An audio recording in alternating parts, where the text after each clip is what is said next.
My name is Alina, and I never saw it coming. I stood in the hallway, my hand trembling so badly I wasn't sure I could turn the key. The lock clicked open almost too easily, as if it had been waiting for me. My breath caught in my throat, and I swallowed hard, trying to steady the fluttering in my chest. The door creaked on silent hinges, and I paused, half inside, half out in the muted corridor light. I knew, somehow, that whatever lay beyond would shatter me entirely. Inside, the room was drenched in darkness, pierced only by a thin beam of light spilling from the corridor. Shadows stretched across the floorboards like long, accusing fingers. My throat tightened, and a dry lump formed as I tried to speak, but no sound came. My heart pounded so loudly I could almost hear it echo. Every inch of me wanted to turn and run, but I forced myself forward because I had to know, had to face whatever truth awaited. There, on the low wooden table, lay a photograph face down. My pulse thundered in my ears. I closed my eyes for a moment, bracing, then reached out with unsteady fingers. The paper felt cold and slick beneath my touch. I flipped it over, and everything blurred. There they were, my oldest friend, the one who had sheltered me from thunder when I was a child, and a woman I'd never seen before. They sat so close, smiles soft, hands entwined like they never meant to let go. My legs buckled, and I fell to my knees. A sharp ache sliced through my jaw, and I could feel tears welling up. My skin felt too tight, my palms sweaty, and each shallow breath felt like glass cutting through my lungs. My name felt foreign on my tongue. "Why?" I whispered, voice catching. The room seemed to hold its breath with me. I pressed my hand to the photograph as if to will it to vanish, but it only fixed me more firmly to that moment of betrayal. Images flashed in my mind, late-night messages left unanswered, his curt excuses when plans fell through, that lingering hesitation in his smile when I asked about his weekends. They all felt meaningless now, like stray threads in a tapestry that never held me at its center. My chest tightened until I thought I might scream. Instead, a low humming rose from somewhere deep inside, cold and determined, like steel tightening around my heart. Shaking, I rose and stepped back. My fingers unclenched, and I reached for my phone.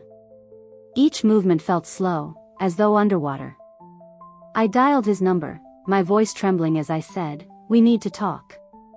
It came out a whisper, but he answered on the first ring. I didn't say more. I left the phone on the table beside the photograph and turned, walking out so he would see what I'd found. In the corridor, the light seemed harsher, unforgiving. I pressed my back against the wall and slid down until I sat on the floor. My breath slowed as I waited, listening to every creak in the empty hall. There was a cold clarity in that moment. I knew I could never go back to how things were. Trust had fractured, and each heartbeat reminded me of what I'd lost. When he appeared at the end of the hallway, his face was pale. His eyes flicked to the photo on the floor beside me, and I saw something there that wasn't apology or regret. It was more complicated, fear, maybe, or shame. I swallowed the lump in my throat, pushing myself to stand. My legs refused, so I kicked off the wall and rose in one smooth motion, determination hardening in my gaze. "I saw it," I said, voice steady despite the tremor in my limbs. "I know everything." His mouth opened, closed, as if searching for words that didn't exist. That wavering hesitation cracked open the silence between us, and I realized the real reckoning was only just beginning. And as I followed him into the dimly lit room once more, I understood that the night ahead would demand everything I had, because nothing could prepare me for the darkness yet to come. My heart hammered as we stepped back into the room. He closed the door behind us with a gentle click that felt like a quiet sentence. I felt every nerve ending alight, like I'd been tossed into a cold river without warning. He stood in the center, body stiff, as though he'd been waiting for me to make the next move. Neither of us spoke. I wanted to shatter the silence, but words stuck in my throat. He rubbed the back of his neck, avoiding my gaze. His shoulders curled inward, as if he could fold himself small enough to vanish. I remembered how easy it used to be to lean into him, to laugh until my sides ached. Now, recalling that peace felt like a knife twisting in my chest. I tried to imagine what he saw when he looked at me: betrayal, pain, perhaps even something resembling shame. Finally, he spoke, voice low and ragged. "Alina." He stopped. I pressed a finger to my lips, cutting him off. Not because I didn't want to hear him, but because I needed to hear myself first. I inhaled, bracing for the confession. The air felt thick, like honey in my lungs. I whispered, "Why?" The single word trembled but forced its way out. He exhaled sharply, and I caught a glimpse of his eyes, strained, distant, guilty. "I never meant for it to happen," he said, hands twisting in front of him until his knuckles turned white. "It wasn't planned. But it happened." I closed my eyes and leaned against the wall. My palm felt clammy on the peeling paint. I saw her face again from the photograph, soft with regret, like she knew she'd done something terrible but couldn't take it back. My own reflection haunted me, raw, exposed, trembling. I opened my eyes. I wanted answers, but I couldn't trust the ones he'd give. My voice came out softer than I intended. "Tell me how this started. Take me back to the first sign." He shifted, stepping toward a small table with a chipped mug. He picked it up, running a thumb over a faint lipstick stain. It was a symbol now of something I could never erase. He closed his eyes, and I saw tears gather there. She and I met one night after my accident. I was drinking. I didn't call you because I was ashamed. My chest tightened. Drinking. The truth landed like ice. He continued, voice cracking. She was the first to help me stand once I woke up. She didn't judge. He swallowed hard. She just sat with me. Then what? I asked, knuckles white against my palms. His gaze fell to the mug. We started talking every day. She understood the guilt I carried, and I felt alive again. I thought I could keep you out of that mess, protect you. But the more she listened, the more I leaned on her. I pressed my hands to my temples, jaw clenched so tight I tasted metal. It felt like revelation and ruin at once. He'd built their bond in the darkness of his shame, and I was the only one left standing in the sudden glare. He took a shaky breath. "I know it's unforgivable. I know I broke you." His voice cracked, and I heard the desperation in it. "But please." I held up a hand. My body felt heavy, each movement difficult. "I need space," I said, voice thin but firm. "I need time to breathe." He nodded, tears spilling unchecked. I turned toward the door, each step burning with leftover loyalty and fresh wound. I paused at the threshold. "Don't follow me," I whispered. He exhaled, shutting his eyes as though releasing a prayer. I didn't look back. I walked out into the hallway that had greeted me before, this time, every footstep echoing like a promise I could no longer keep. The door clicked shut behind me, and I leaned against it, the weight of what had happened settling into my bones. I pressed a hand over my heart, where trust once lived. I didn't know where I'd go next, but I knew I couldn't stay. The night stretched before me, dark and full of questions. And as I stepped away, the silent corridor seemed to whisper of choices I hadn't dared to voice, plans that would demand everything I had in order to reclaim what I'd lost. I didn't know how long I sat against that door, my back pressed into the cool wood while my mind spun in circles. Every footstep in the corridor jolted me, as if he might appear and force me back inside. My chest felt like it was collapsing under pressure, each breath shallow, my skin prickling with panic and something darker, a need for proof I could hold in my hands. Finally, I forced myself up and slipped back into the room where it all began. The apartment was silent, but I could sense its memory everywhere, the hollow echo of my own footsteps, the stale scent of his cologne mixed with cheap coffee.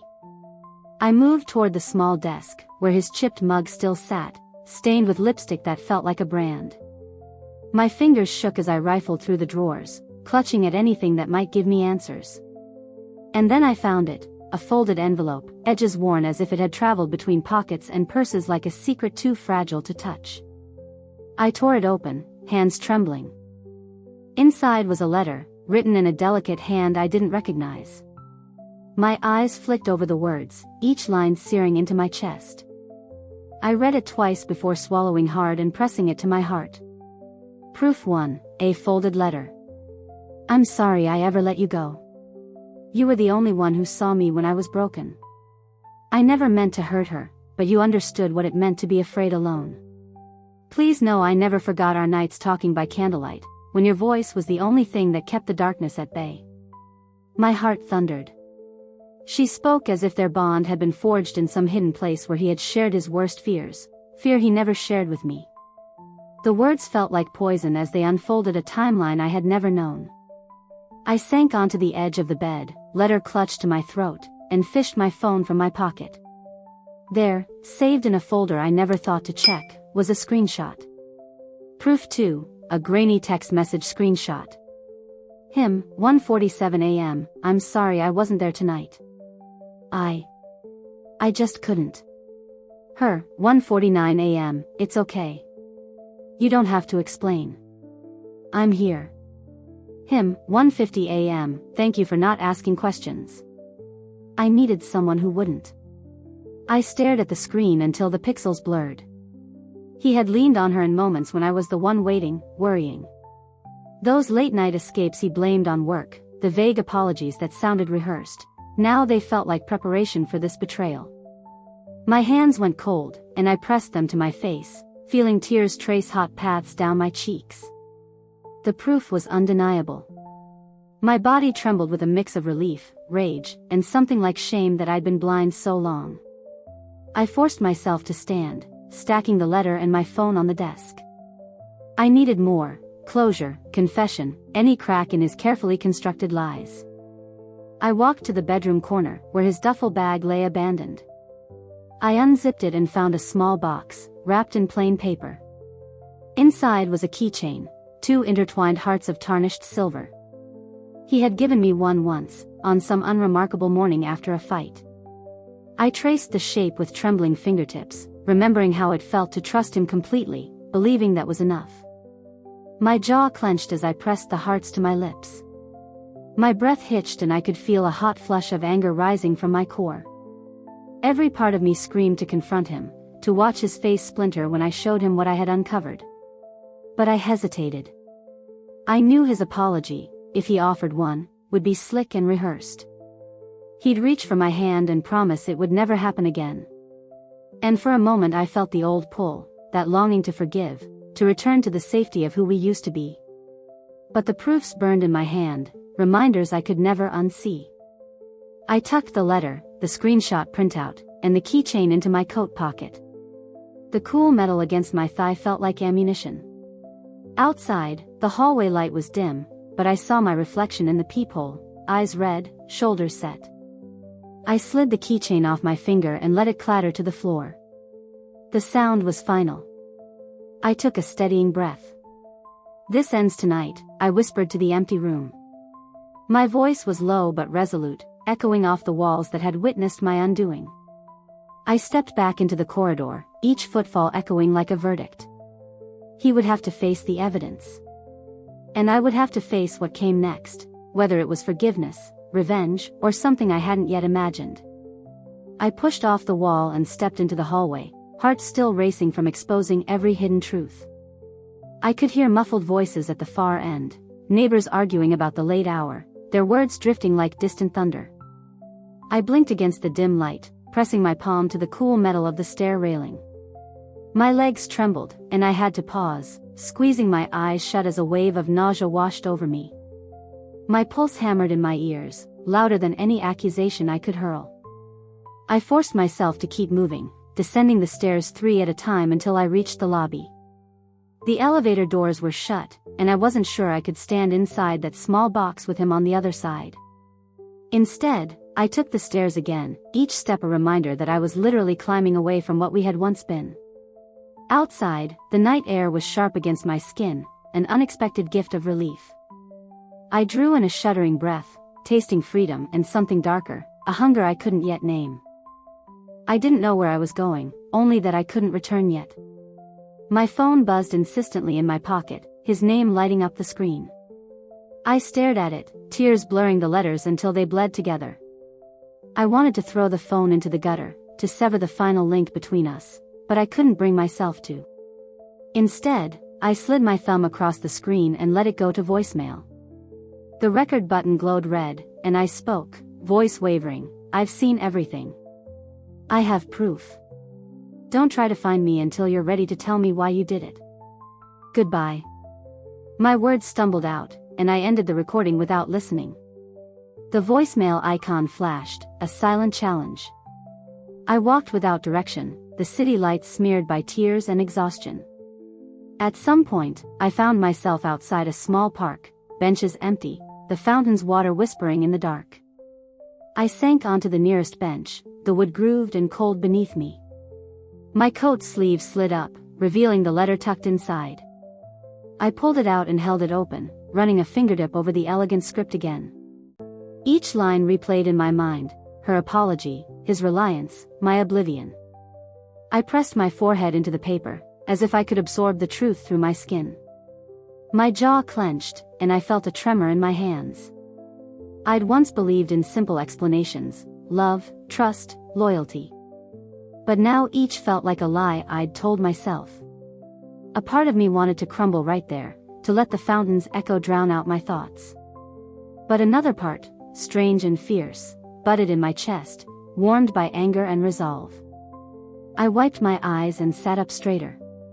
My shoulders rolled back, and I clenched my fists until my nails bit into my palms. I thought of him, standing alone in that apartment, guilt and confusion playing on his features. He'd begged forgiveness so many times before, for petty mistakes, for thoughtless words. This was different. This betrayal cut deeper, and I realized that speaking or pleading would change nothing. I needed action, something to reclaim the shattered pieces of myself. My phone buzzed again. I hesitated, then answered. His voice came through, quiet and broken. "Alina, please," I cut him off. "Don't." My voice trembled, but I felt power behind it. "I want nothing from you until we talk face to face. And when we do, I'm not here to forgive." Silence hung between us. Then he said, "I understand." The honesty, or relief, in his tone made my chest tighten all over again. "I'll wait wherever you say." I ended the call and stared at the black screen. The cool air felt static against my skin, and I realized I needed a plan. Revenge didn't mean brutal violence or spectacle. It meant turning the tables, reclaiming agency, making him feel the weight of what he'd done. But I also knew that if I crossed certain lines, I'd become someone I didn't want to be. I closed my eyes and pictured the shredded trust in my mind, the proofs in my pocket, the echo of his promises. I stood and brushed off my coat, resolve settling around me like armor. I'd call upon friends who knew him, whisper the truth until it reshaped his world. I'd use every fragment of evidence to dismantle the life he'd built on secrets. And when he realized what he'd lost, every friend's sympathetic ear, every colleague's quiet respect, I'd watch him grapple with guilt he could neither hide from nor escape. I turned toward the street, footsteps light but determined. The dark city seemed to part before me, offering a path I hadn't seen until now. The night held challenges, but in that moment I felt readiness. The betrayal had broken me, yes, but it had also forged something new, a promise that I would not simply survive what he'd done, I would make him understand the price of his betrayal. ChatGPT. I spent the next evening pacing in my tiny kitchen, the city skyline glowing beyond the window as if nothing had changed. My hands hovered over the photos and letter on the counter, each edge worn from being handled too many times. My heart thudded, alternately tight with anger and soft with the memory of laughter we once shared. I slammed my palm down, scattering the papers like fallen leaves. I knew I needed allies, people who cared enough to see his betrayal as I did, who would help erode the facade he'd built. I reached for my phone and called Mara, my oldest friend, voice quiet but urgent. I didn't mask the tremor as I explained everything, the photos, the letters, the late-night texts. I watched hope flicker in Mara's tone. She promised to help, saying she'd gather a few people who knew him at work.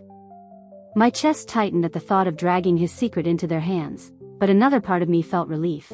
Shared burden could feel lighter, even when the burden was fury. A couple of nights later, I met Mara at our favorite dive bar. The place smelled of stale beer and neon lights, comforting in its familiarity. Mara slid into the booth across from me, a sympathetic smile on her lips.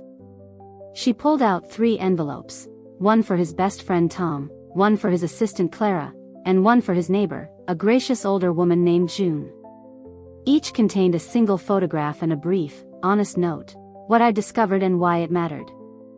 I watched Mara tuck them into her bag, the rustle of paper sounding like the first rip of something tearing apart. On my walk home, I felt the night air press against my skin, cold but cleansing. My stomach twisted in anticipation. Would they believe me?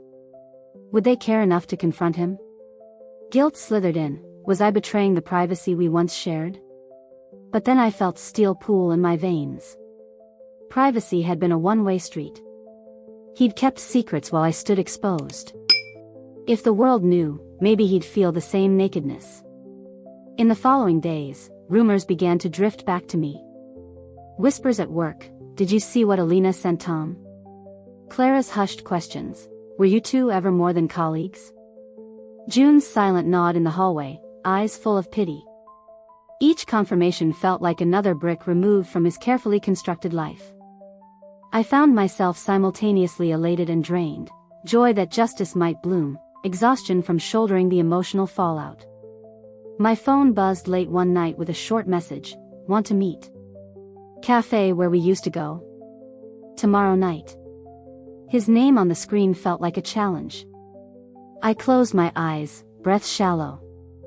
I pictured his face, guilt laid bare, confusion etched in every line. My body responded with a mixture of longing and dread. I wanted to see him falter, but part of me ached to return to the warmth we'd known. I resisted the tug, steeling myself for what needed to happen. When I arrived at the cafe, the lights were low, and the hum of late diners blended with distant traffic. He was already there, slumped over a table in the back corner. I slid into the seat opposite him. His eyes lifted, haunted and tired. He opened his mouth, but closed it again. Silence settled between us like a thick curtain. I placed the letter and a few printed screenshots gently on the table. My fingers brushed the edges, cold against my palm. You wanted to see me, I said softly, voice steady despite the quake in my chest.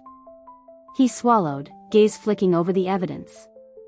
His face went blank, then shifted through fear, shame, and something like relief that the secret was finally out. Trembling, I stood. My legs felt like lead, but I steadied myself. This is what you did, I said, voice low so only he could hear. I gave you every chance to tell me.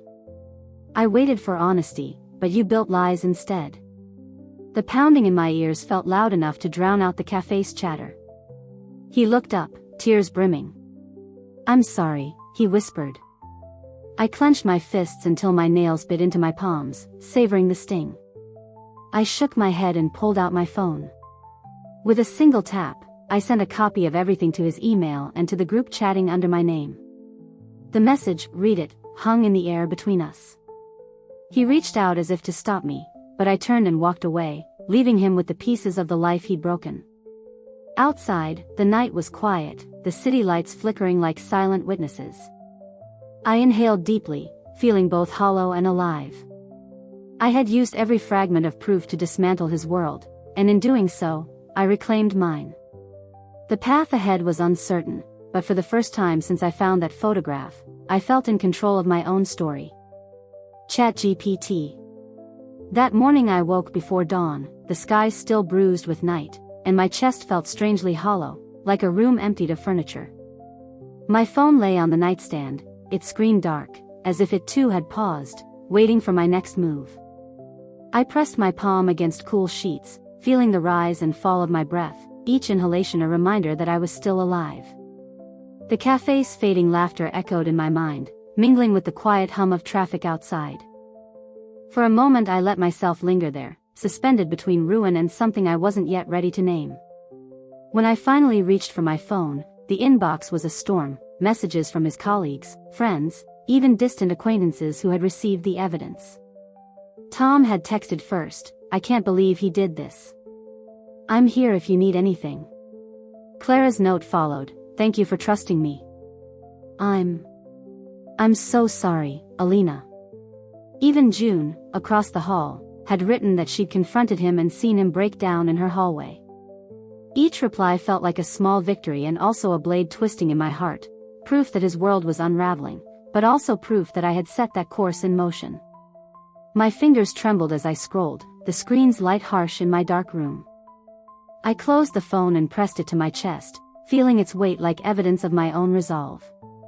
Outside, the city had begun to stir. I sat at the kitchen table, coffee growing cold, the bitter taste matching the ache curling in my gut. My jaw clenched every time I thought of the faces I'd once loved, now turning away from him. I thought about him stumbling through his days, calls unanswered, emails ignored. Part of me worried about the person he'd become, reduced to a rumor and half-truths. But anger was hotter than pity, and I let it fuel me, pressing my lips together until they stung. That afternoon, I went for a run along the riverbank. My legs pounded the pavement in a steady rhythm, each footfall releasing a hissing exhale from my chest. Sweat dripped down my back, and the cool breeze lifted my hair from my neck. My mind drifted through memories we'd shared on this very path, lazy weekend mornings, our laughter mingling with ripples on the water. Now each memory felt like a wound reopening, pain equal parts tenderness and betrayal. But with every step, I felt the tension in my muscles unravel, replaced by a raw, jagged clarity. I was no longer just hurt, I was forging something new, determination coiled in my spine. That night I found myself wandering toward the old art studio where we used to paint. The building stood silent, windows dusty, but the echoes of past afternoons lingered in the air like ghosts. I pressed my palm to the rough brick wall, grounding myself in the texture, the smell of paint thinner and canvas memory. My throat tightened as I remembered his brush strokes beside mine, the way he'd studied my eyes when I described color. Now I craved color to bleed back into my life, but instead I felt a storm building in my chest, thunder rolling beneath my ribs. When I returned home, an envelope was waiting on my doorstep, handwritten in Clara's careful scrawl. Inside, a single sheet of lined paper, Clara's account of a conversation she'd overheard, about his sudden weight loss, his cough disguised as allergy. She'd found receipts for expensive medication and clinic visits hidden in his desk drawer. Her words trembled on the page. She thought he'd been protecting me, but it had only led him deeper into secrets. My heart pounded as I folded the note, the crisp crease cutting across my fingertips. Suddenly the betrayal felt more complex, tangled with mercy and fear I hadn't sensed before. I sank onto the stoop, the letter clutched in my hand like a lit fuse. I realized that his motive was no simple selfish desire, it was born out of something broken inside him before I ever knew her name. The discovery ignited a new resolve. I would not only expose him but make him face the full weight of his choices, unearthing every hidden truth. And as I wiped my eyes against the October chill, I knew the next move would change everything again, because revenge was no longer just retribution. It was my path to understanding, to closure, and to reclaiming what remained of my own light. That morning I woke to the pale light filtering through the curtains, my chest still tight with the aftermath of yesterday's discovery. I pressed my hand against the cold window pane, watching the city stir below as if nothing had shifted in my world. But everything had shifted. The weight of Clara's note, his hidden illness, the secret appointments, hung between my ribs like a second heartbeat. I realized that to move forward, I needed to confront him not just as the betrayer, but as someone broken in ways I was only beginning to understand. My revenge would have to cut deep, but also reckon with the mercy he never asked for. I spent the hours that followed drafting a message I could never send by text. Instead, I wrote it out longhand in my notebook, an invitation to meet at the abandoned greenhouse we used to photograph on late afternoons. I described the twisted iron vines, the shards of glass glinting in the light, and asked him to bring nothing but his truth. I folded the paper and slipped it into his mailbox, knowing he'd find it that evening. Part of me trembled at the thought of drawing him into this, yet another moment where he would have to face what he'd done. This wasn't just about exposure anymore, it was about forcing him to look at the fracture he had caused in both our lives. When he arrived, the greenhouse was silent except for the faint drip of water from a cracked gutter. The scent of damp earth and rust made my skin prickle. He stepped through the broken door, pausing when he saw me, the lines under his eyes deeper than before. For a moment, neither of us moved. The vines crawled up the walls like ghostly fingers, and I felt small beneath their tangled weight. My heart pounded, but my voice came out steady as I said, "You have to explain." The words felt both accusation and plea, a mixture I couldn't untangle in my own heart. He ran a hand through his hair, avoiding my gaze. The hush between us felt sacred and terrible all at once. He cleared his throat and began, voice low, "I never wanted you to bear this burden. The illness, it took hold after the accident, and I panicked. I thought if I protected you from the pain, I could keep us from falling apart." His shoulders sagged as he spoke, every syllable weighed down by regret. I could see the memory of hospital walls in his eyes and feel the echo of each lonely night he'd spent fighting something I didn't know he was facing. I swallowed hard, my throat burning. My body trembled, not from anger alone but from the collision of pity and betrayal. How can you hate someone and want to wrap your arms around them at the same time? My hands balled into fists, nails biting into palms until I tasted iron. "You lied," I breathed, voice thick. "You lied every day." The words struck the silence like hail against the glass roof. I felt tears welling, but I didn't blink. Part of me wanted to crumble, to let the ache wash over me, but another part stood rigid, demanding justice. He took a step closer, eyes glossy. "I know," he whispered. "And I'm sorry." His apology hung between us like broken glass. I raised my chin, fists loosening as the tremor in my limbs deepened. The vines above our heads swayed in a sudden breeze, and I realized I was shaking, not just with fury, but with the sorrow of someone who had loved too deeply. My mouth went dry, I pressed a hand to my throat, feeling the hollow space where trust had lived. "Mercy isn't mine to give," I said, voice cracking. "But I need you to feel what I felt when I found that photo. I want you to know the cost of your silence." He closed his eyes, nodding as if steeling himself against more pain. The air between us seemed to pulse, heavy with confession and verdict. I folded my arms across my chest, trying to keep my body from betraying the storm inside. "This ends tonight," I said, echoing the promise I'd made before. But tonight meant something new. He would have to sit with the full weight of every lie, every stolen moment. I stepped back, the broken floorboards creaking under my weight. He followed, but I didn't turn around. Outside, the first hint of twilight touched the sky. I drew in a breath and let it out slowly. The path back to my apartment felt different now, no longer just a retreat, but the beginning of something I couldn't yet name. Revenge had led me here, but I sensed that understanding, real understanding, was the light I had been chasing all along. When I stepped out of the greenhouse, the twilight sky was brushing shades of violet across the rooftops. The iron vines behind me looked like fading scars against broken glass. My breath caught as I felt the cool dusk air brush my cheeks, like the moment before a confession. My body trembled with the aftershocks of that confrontation. Each heartbeat felt like a drum in my ears, reminding me of the fracture we'd ripped open.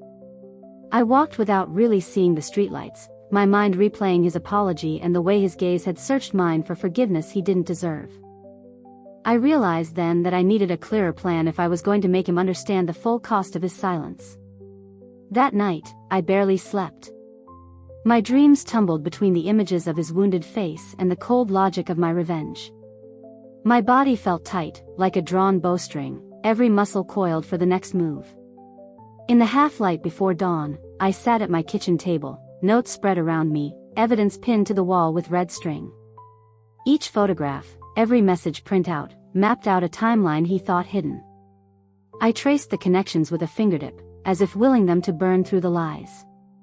The silence pressed on me, but it felt right, like the calm before a storm I was preparing to unleash. Morning came in pale grays, and I forced myself to eat something, a dry piece of toast and a sip of bitter coffee. My hands shook slightly as I lifted the mug. I imagined his world cracking, What would it feel like to see him lose control of every secret? I drafted an email to his publisher, attaching a selection of messages that proved he'd lied about deadlines and fabricated emergencies to cover up his affair. Then I hesitated. Exposing him professionally meant turning him into a public spectacle, but I knew that ruin tasted like retribution. The thought of him searching for dignity in a field turned against him made my stomach knot tighter. Afternoon light filtered through the curtains as I put on my coat and stepped into the street. My steps were measured, each one a small act of defiance. I walked to the cafe where he'd first told me he loved me. The familiar aroma of espresso and sugar hit me like a punch, so many memories buried under betrayal. I took a photo of the sign, then sent it anonymously to his assistant Clara with a note. Does this place still feel the same? It was a small ripple, but I watched the response come. Every corner reminds me of you. I felt a pang of guilt, but it grounded me. He needed to watch those reminders multiply.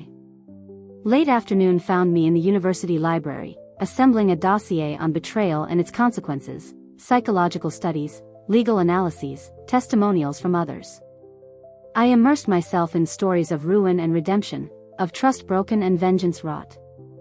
I scribbled notes in the margins: purpose, consequence, closure. My palms felt clammy against the cold metal clip of the folder. Sometimes I caught myself thinking of him not as my ex-lover but as a case study, a specimen of human failure I was dissecting. It felt clinical, but I needed that distance to steel my resolve. Emotions were dangerous, strategy required ruthlessness. Night fell and I returned home with the dossier strapped under my arm. The apartment was quiet, yet each shadow seemed loaded with memory. I laid the folder on the table beside a single candle whose flame flickered against old photographs. The faces in those images were ghostly, distorted by sorrow and flickering hope. I sat before them and closed my eyes. My jaw clenched, and pulses of anger shot through my temples.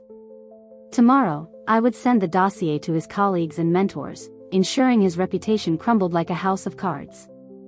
But tonight, I just watched the candle burn, feeling its warmth echo the fire I'd lit in my own heart. As I extinguished the flame, I felt something shift inside, a strange mix of exhaustion and exhilaration.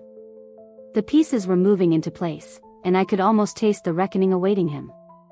Yet beneath that, there was a tender ache. This revenge was rewriting my own story too. I wondered what scars it would leave on me, what truths I would discover about myself in the process. I slid into bed, heart pounding slower now, and closed my eyes. The night no longer felt like an ending but a prelude. In the darkness, I whispered to myself, this is just the beginning. ChatGPT.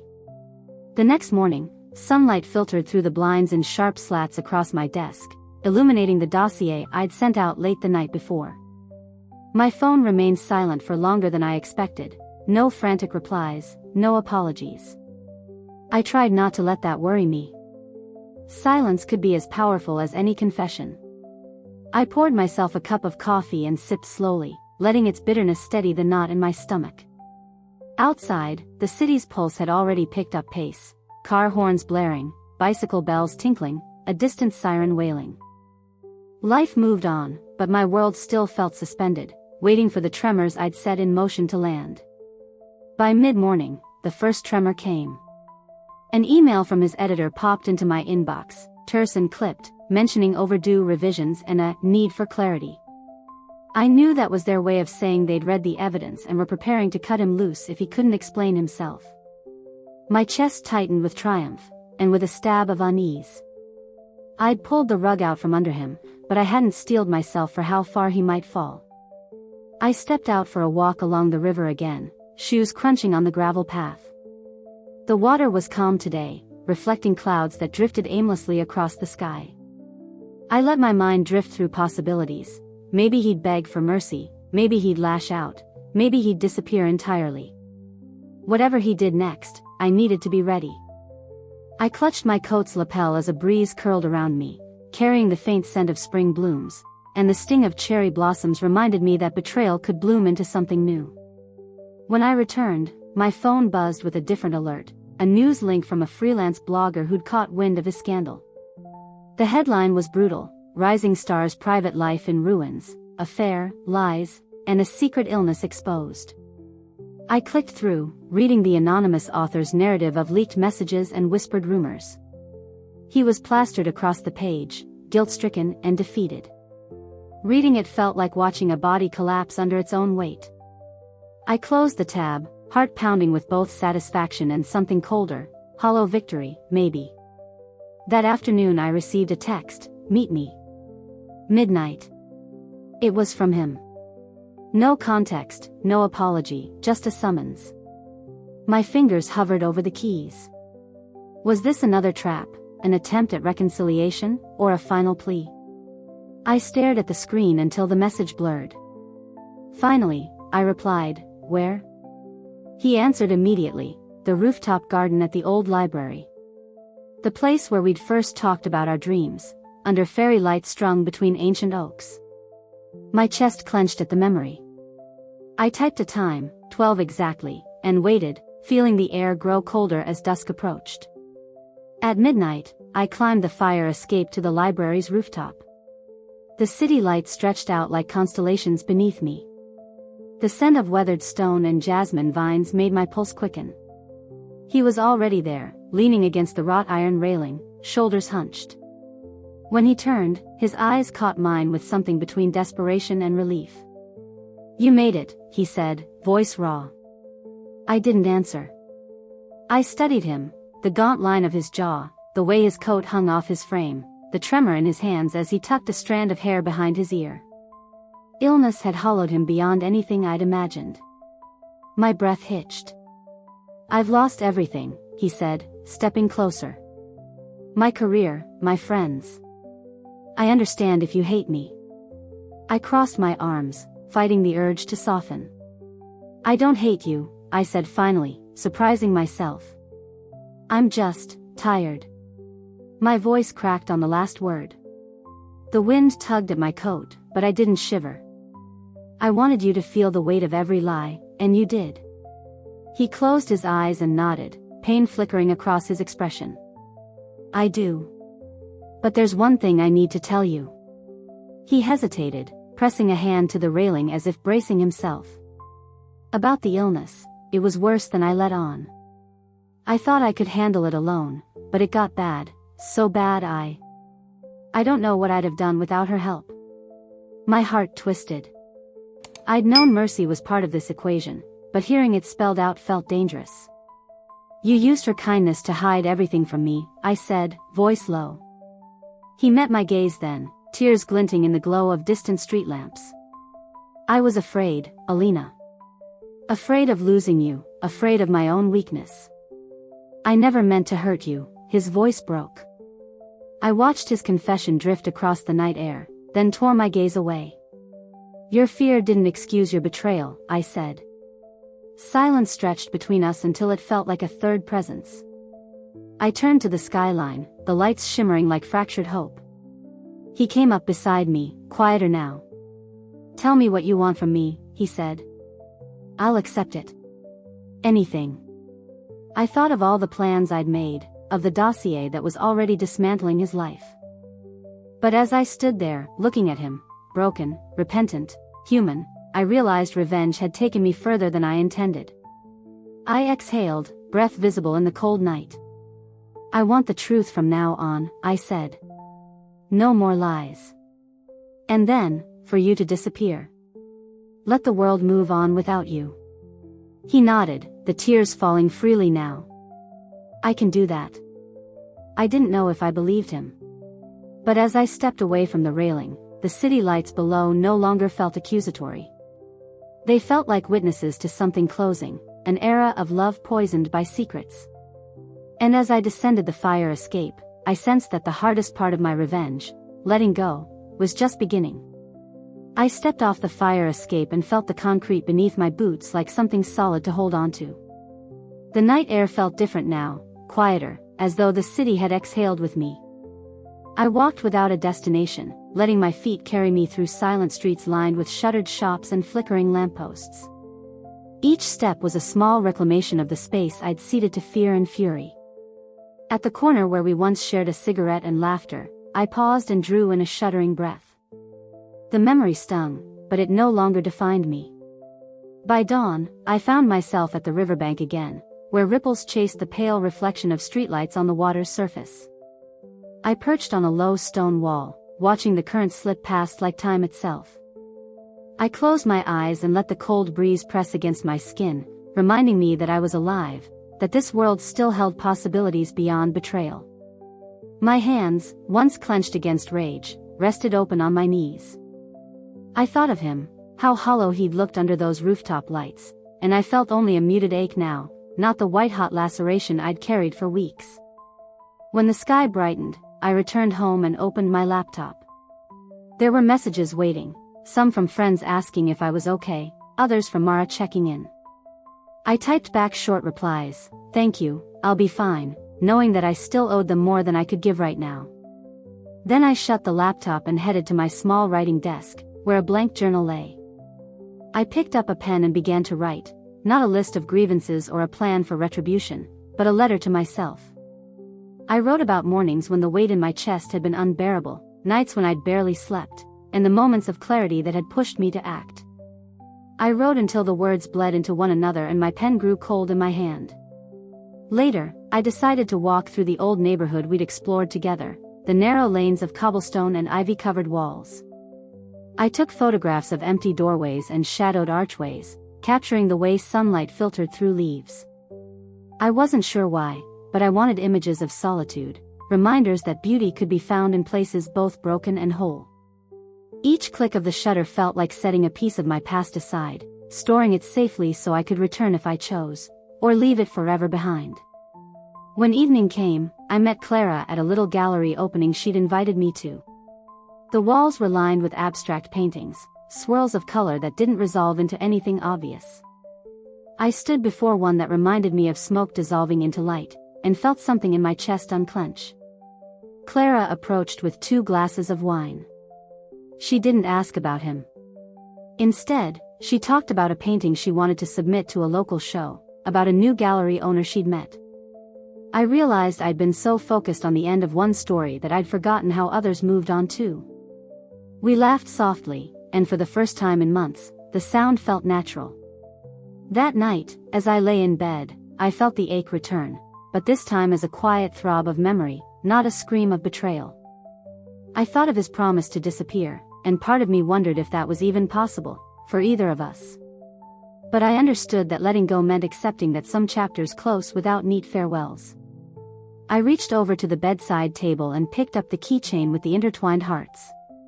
I turned it over in my fingers, feeling its cool weight, then set it gently in a drawer, where it could rest out of sight. In the days that followed, I began to sketch out a new plan for myself. I applied for a writing workshop months away, something I'd hesitated to do when the memories were fresh. I cleaned my apartment until every surface felt like mine again. I rearranged books on shelves so they would surprise me when I passed by. Each small act felt like a stitch in the tapestry of a life being rewoven. One afternoon, I stood before my mirror and watched the woman looking back, eyes clear, shoulders relaxed, and a hint of a smile playing at her lips. The scars of betrayal hadn't vanished, they'd settled into the contours of my face like something earned. But I saw someone stronger, someone who had bent beneath the storm and refused to break. I closed my eyes and said aloud, "This is my beginning." And for the first time in a long while, I believed it. I stepped out into early morning sunlight, carrying a notebook and a pen tucked behind my ear. Today was the first session of the writing workshop, and I felt a flutter of anticipation in my chest. The classroom was a high-ceilinged loft with exposed beams, windows facing a busy street.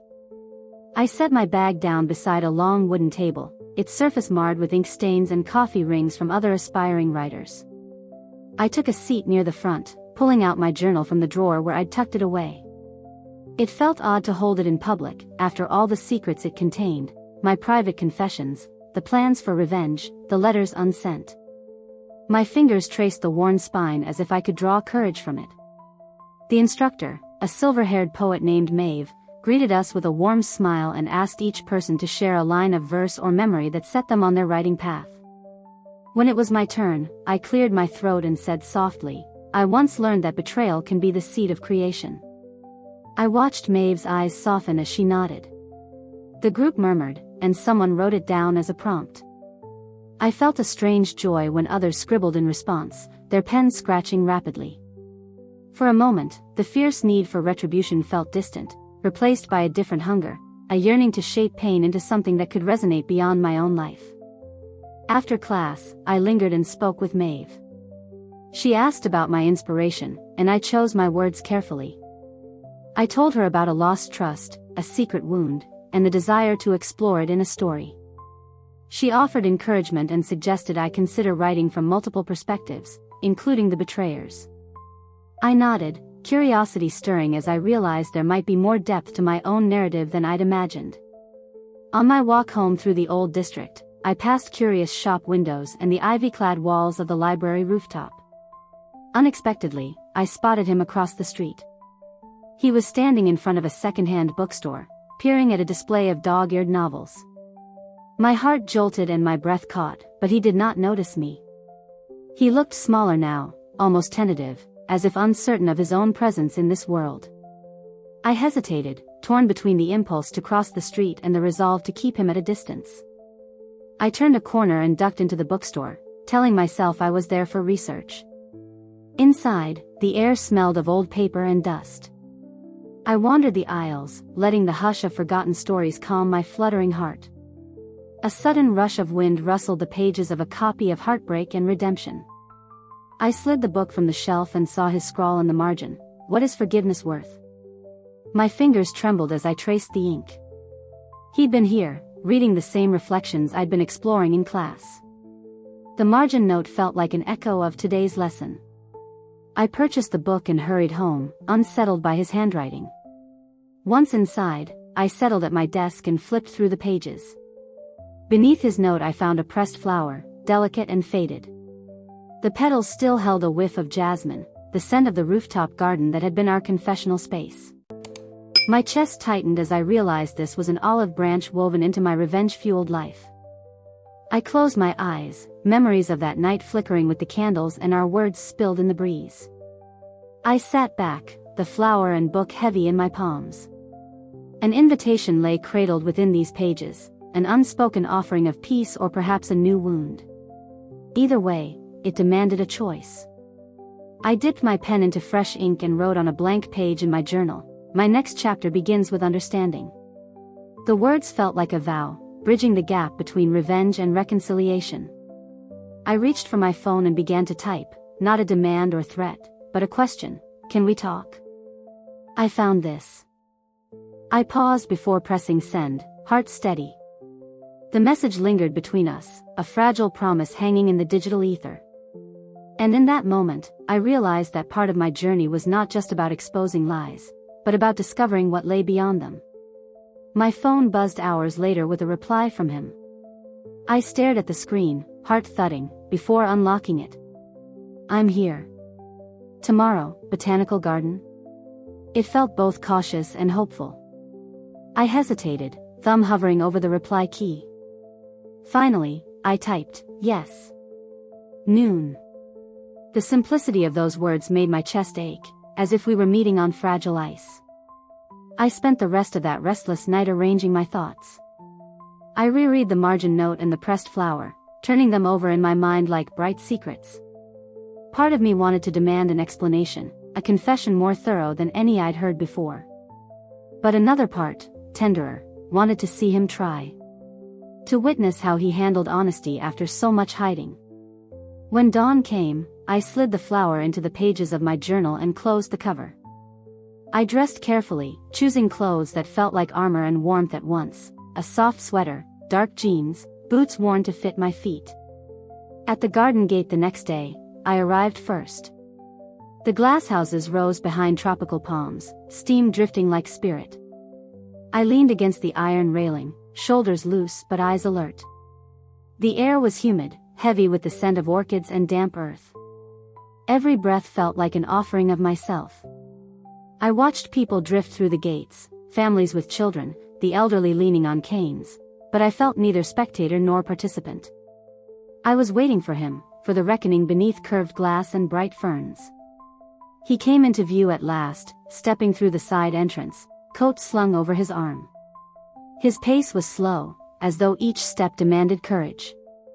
When our eyes met, the garden seemed to hush. I felt the old rush of emotions, longing, anger, pity, each clamoring for dominance. He raised a hand in a small wave, and I felt a tremor in my fingertips. I nodded, then turned toward a winding path that led to a sheltered pavilion. The path was lined with jade-green leaves that brushed our legs as we walked.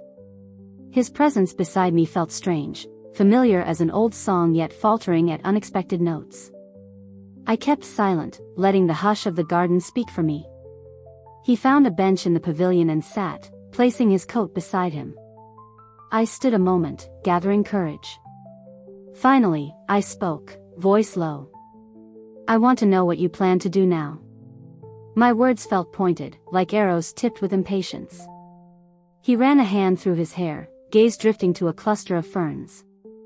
"I've spent every day since you asked thinking about that question," he said quietly. "I want to start over, with nothing hidden. But I understand if you won't let me." His confession hung between us, weighed down by all we'd endured. I closed my eyes, heart fluttering. The humid air pressed against my skin, and I realized how much I relied on control. This moment, unplanned, raw, shook that belief. "Start over isn't enough," I said.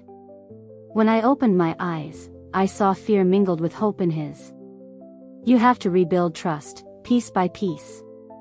And that means letting me see all of you, even the parts you kept secret." My voice trembled on the last words, revealing more than I intended. He nodded slowly, eyes sincere. "I'll show you everything. No more private folders, no more hidden appointments. I want you to know my truth, even the parts that scare you." He hesitated, as if weighing the power of his own words. And then, he added, glancing downward, "You can decide if you want any of me left in your world." The sincerity in his tone cut through my defenses. I felt tears gather, a gentle knot behind my eyes. For a moment, I imagined his illness, his fear, and the awkward tenderness of shared confession. My hands unclenched in my lap. "I'll need time," I said, voice barely more than a whisper. "Time to watch, to listen, to see if honesty can replace the wounds." The path ahead felt uncertain, but for the first time since the photograph, I felt more curious than hurt. He exhaled, a tremor in his shoulders. Then he extended his hand, palm open. "Can we try?" His question was an invitation and a plea. I stared at the empty space between us, the humid air swirling with possibility. Then I reached out, fingers brushing his. His hand closed slowly around mine, warm and trembling. As we sat beneath the glass roof, surrounded by leaves and light, I realized that revenge had brought me here, to a fragile beginning where forgiveness and truth coexisted. The future was unknown, but my heart felt ready to face it, one honest moment at a time. ChatGPT. The breeze carried a faint scent of jasmine as we rose from the bench, our fingers still loosely entwined. The glass pavilion reflected a fractured sky, and for a moment I wondered if everything ahead felt as delicate as the web of light and shadow around us. He glanced at me, eyes hopeful and uncertain. I inhaled, tasting damp earth on my tongue, and knew I had to take the next step, even if it meant risking more of myself. We walked along a winding path rimmed with orchids. He spoke first, voice gentle. "Tomorrow I'll show you my calendar, every appointment, every meeting. No secrets." His jaw was set, and I saw the muscles in his neck tense. I pressed my lips together, remembering how it felt when he'd hidden those clinic slips from me. My palms grew clammy, but I nodded. "Good," I said softly. My own pulse fluttered as though it wanted to burst free. "And I'd like to see your writing notes, those drafts you never shared." He blinked, surprise flickering. "You want that?" he asked. My chest tightened, exposing those felt like standing naked in public, but I held his gaze. "I need to know all the ways you shaped your world without me." He exhaled, a slow release of air that trembled on his lips. "I'll bring them tonight," he promised. We paused by a bronze statue of a sleeping child, its eyes closed to the world. I reached out and brushed the statue's foot, feeling its cold smoothness. The contact grounded me. I let the anxiety trickle out. As dusk fell, we left the garden together. His coat brushed mine, and I felt a warmth seep into my shoulders. Neither of us spoke until we reached a quiet street. He stopped in a pool of lamplight and turned to me. "I'm nervous," he admitted, voice low. I gave a small smile, though my stomach coiled. "Me too," I said honestly. "But I'm here." That night I waited by the window, watching streetlights flicker as I pressed my forehead against the cool glass. My journal lay open on the table, its blank pages mocking me. I counted the minutes until his knock came, soft and hesitant. I opened the door to find him holding a slim folder, its edges frayed where he'd carried it all day.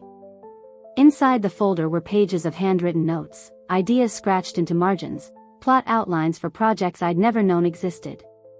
Some drafts bore misspellings, others corrections in red ink. My breath caught as I flipped through poems he'd penned in winter, tales he'd abandoned when self-doubt crept in. I smelled the faint musk of paper and ink, and my chest fluttered with something like wonder. He watched me, arms folded as though bracing for rejection. I turned the folder toward him. "Thank you," I whispered, voice husky. "Thank you for sharing this." His shoulders sagged, relief and fear mingling. I closed the folder gently and placed it on the table. "We'll go through this together," I said. Over the next hour, we sat at the table under lamplight. I asked questions about characters, plot holes, moments where he'd paused and rewrote. He explained why a poem ended with a question instead of resolution, why he'd hidden a short story drafted in spring. Each revelation felt intimate, as though I'd been invited into a secret room he'd locked long ago. My throat tightened when he read aloud a passage about loss that mirrored our own tangled history. His voice wavered, eyes dark with memory. I felt tears blur my vision, and I pressed a hand to my chest, where my heart thrummed with empathy and pain. "It's beautiful," I said. "And it hurts." He swallowed and nodded, running a hand through his hair. We closed the folder when midnight approached. The soft tick of the wall clock echoed in the quiet room. He looked at me, vulnerability etched in every line of his face. "I want to keep doing this, sharing everything," he said.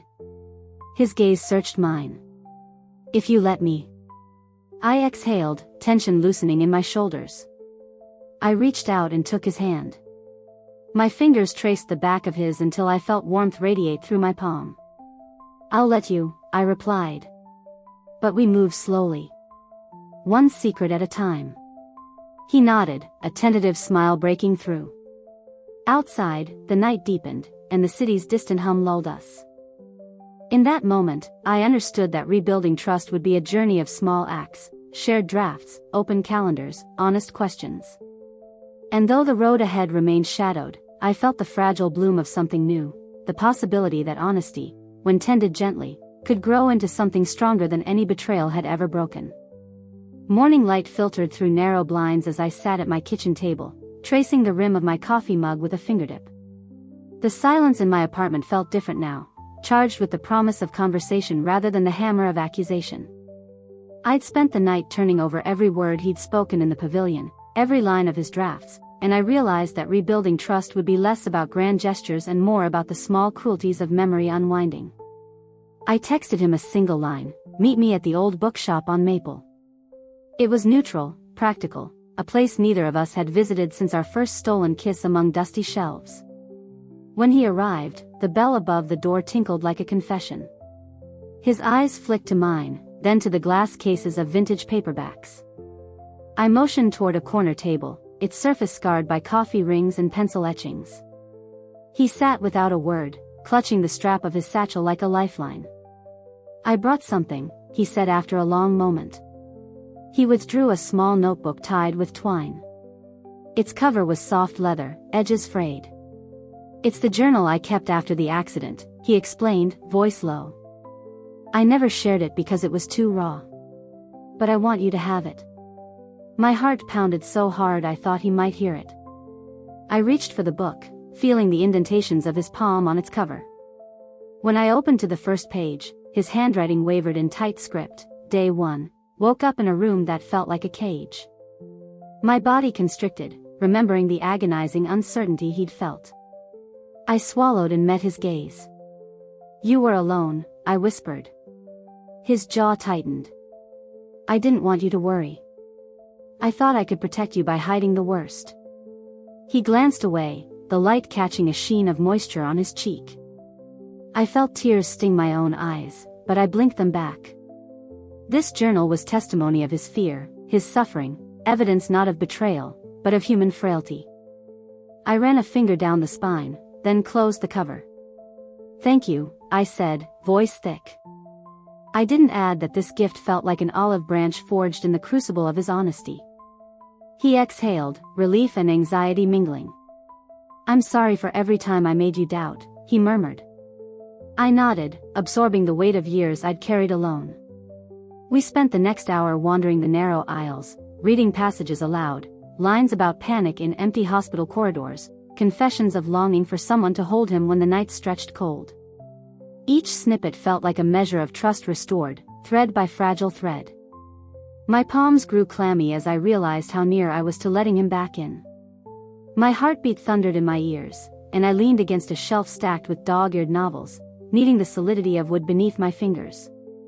When we reached the philosophy section, I found a quote he'd underlined months ago: "True forgiveness is the art of remembering without pain."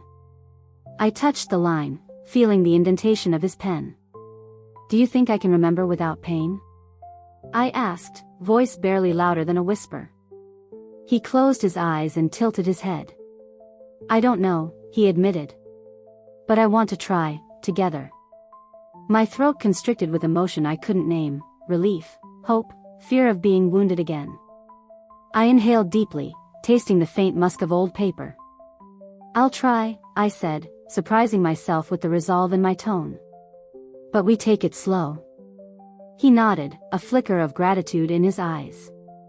We moved on to the poetry section, reading verses about frost melting under spring sunlight, about two halves finding warmth. We left the shop at dusk, the sky burnt orange beyond the windows. Outside, he offered his arm, not out of habit but as an invitation. I hesitated, then slipped my hand into his. The touch was light, tentative, but it felt significant, a pact to walk forward without blinders. We strolled down the empty street, the echo of our footsteps mingling with distant laughter from a nearby cafe. When we reached the corner where our friendship had first blossomed, he stopped and looked at me. Thank you for giving me a chance, he said. My chest fluttered, and I found myself smiling genuinely. Thank you for showing me the parts of yourself you'd hidden, I replied. The night air carried a hush of possibility around us. I realized that forgiveness was not a single act but a journey we were only beginning. As we turned to go our separate ways, I felt the old ache of loss and the new pulse of something fragile and bright. The road ahead would have its shadows. I knew betrayal's scars didn't vanish, but for the first time since that photograph tore my world apart, I believed we could navigate the darkness side by side, one honest page at a time. We stood at the threshold of morning light filtering through the narrow window, our hands still loosely clasped after hours of shared confidences in that quiet bookshop corner. The crisp pages of his accident journal and my own scribbled reflections had bridged a chasm I once believed unfixable. I inhaled deeply, tasting the faint scent of old paper and possibility, and knew the moment had come to step beyond rubble and reconstruction into whatever lay ahead. We walked in companionable silence down the cobblestone lane, the air cool against our skin. He brushed a stray lock of hair from my face, and I realized how intimately his gesture echoed the very kindness I had once mistaken for ordinary. Now it felt miraculous, a testament to the patience we'd cultivated through secrets redacted and truths revealed.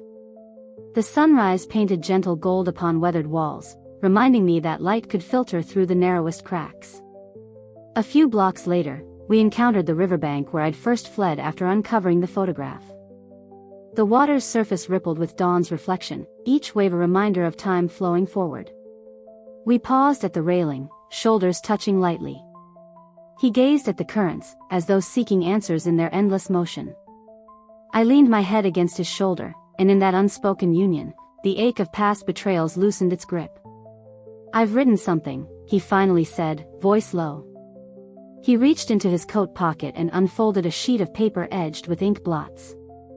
It was the opening of a new story, one about two people rebuilding trust amid wreckage and renewal.